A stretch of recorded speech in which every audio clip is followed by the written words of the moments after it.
Сендер күнде ет жеп жалықпайсыңдар ма? Жоқ, жалықпаймыз дедім да, азан мен осылай тұрып қазанға ет салайын дедім. Жоқ, мына жақта қаз неғып сонша бір алып кеткен деймін да. Немене азан мен ет салмақшысың ба қазанға? Сәл обед болсын да. Нең бар қайнататын мен ғой, жегісі келіп жатыр да енді. Қатып қалдық қой ей. Мен неғып жыланға ұқсап кеткем, шығарып қоймайсыңдар ма морозиликтен? Сендер көп сөйлеп кеттіңдер что-то дедім да, ана жақта қайнатуға жібергем ғой, уже көбігі шығып қапты. Тез зыпылдап жүріп көбігін алып алдым да, бір-екі рет сапырып жедім. Сіздер сорпаны сапырасыздар ма? Бізді салайын деп тұрсың ба, ана ыстық суға салмаш, пожалуйста. Сол сен айтқан тыңдайды деп тұрсың ба, қазір салат біртіндеп қарада тұр осыдан.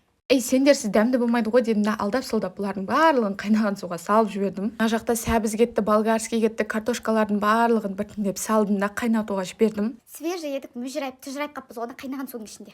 Жаным қайымдамаға әлек бақытты болып кетесің дедім, ана піскен еттердің барлығын сүзіп алып, уже қамыр жайып, қамырды салайын деп жатырмын. Енді басқасын қатырмасақ та қамырды, беш бармақты қатырамын дедім. Мына жақта күштілеп қамырым қайнап жатыр ғой, қараңыздаршы. Осылай бетіне майын қойып, мына жақта картошка еттерін барлығын турап қойдым. Вуаля, осындай күшті беш бармақ шықты. Болсын енді, не дейміз?